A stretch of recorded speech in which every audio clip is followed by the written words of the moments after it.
আসসালামু আলাইকুম বন্ধুরা, welcome back to my channel cooking queen Chinsu. চলে আসলাম এটা নতুন ধামাকা রেসিপি নিয়ে। তো আজকে আমার রেসিপি ম্যাকারনি পাস্তা। তো খুবই সহজ এবং আমি ইজিভাবে আপনাদের সাথে শেয়ার করছি যেভাবে আমি খাই। আমি সবসময় এটা খুব সহজভাবে তৈরি করি। তো এটা আজকে আমি পাস্তা লাভারদের জন্য তৈরি করছি।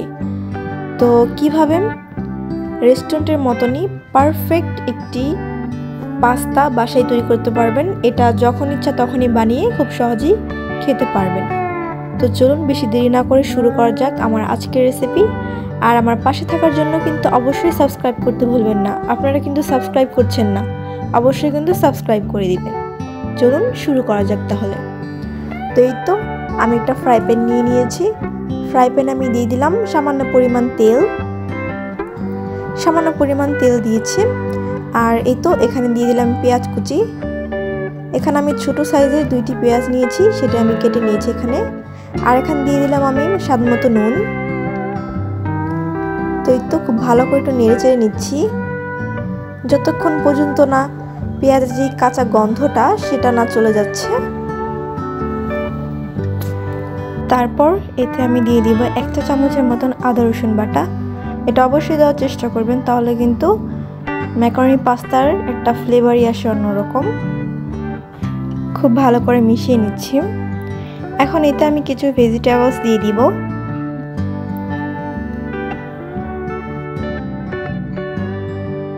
যেমন এখানে দিয়ে দিলাম আলু কুচি করে কেটে নিয়েছি, 1টি আলু নিয়েছি। আর এখানে নিয়েছি গাজর কুচি, খুব ভালো করে জুলিয়েন করে কেটেছি। আর এখানে দিয়ে দিলাম আমি 1টি ছোট সাইজের টমেটো। তো এই তো সবকিছু দিয়ে আমি খুব ভালো করে এটা নেড়ে চেড়ে একটু ভেজে নিচ্ছি। আপনারা চাইলে টমেটো দিতেও পারেন, আর যদি একটু সাদা সাদা খেতে চান তাহলে কিন্তু টমেটোটা স্কিপ করতে পারেন।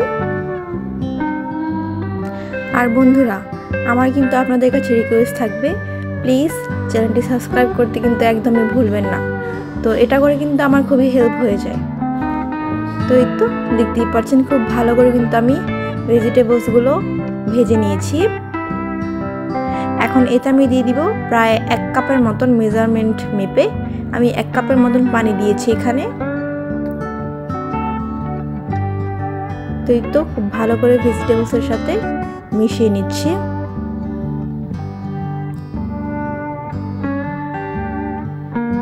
তো এখন আমি এতে দিয়ে দিব কাঁচামরিচ কুচি, কিছুটা দিয়েছি।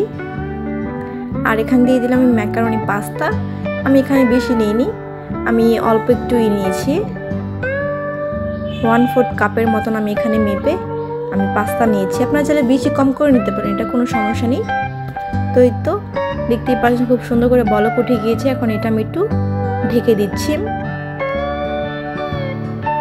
তো কিছুক্ষণ পর আমি ঢাকনাটা উঠালাম। এখন দেখতেই পাচ্ছেন কি সুন্দর একটা কালার চলে এসেছে। এখন এটা আমি খুব ভালো করে একটু নেড়ে চেড়ে দিব।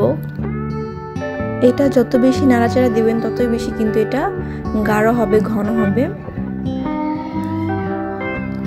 আমি আবার একটু কিছুক্ষণের জন্য এটা ঢেকে দিব যাতে খুব ভালো করে ভেজিটেবলসগুলো সিদ্ধ হয়ে যায়। তো এই তো আমি আবার ঢাকনাটা খুলে দেখছি কত দূর। এখন এতে আমি দিয়ে দিল যে পাস্তা মশলাটা থাকে সেটা আমি দিয়ে দিচ্ছি।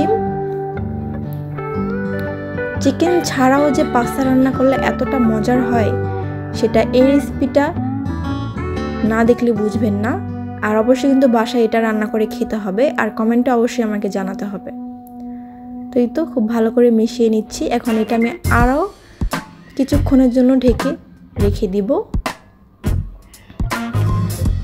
এই তো আমার পাস্তা কিন্তু একদমই রেডি।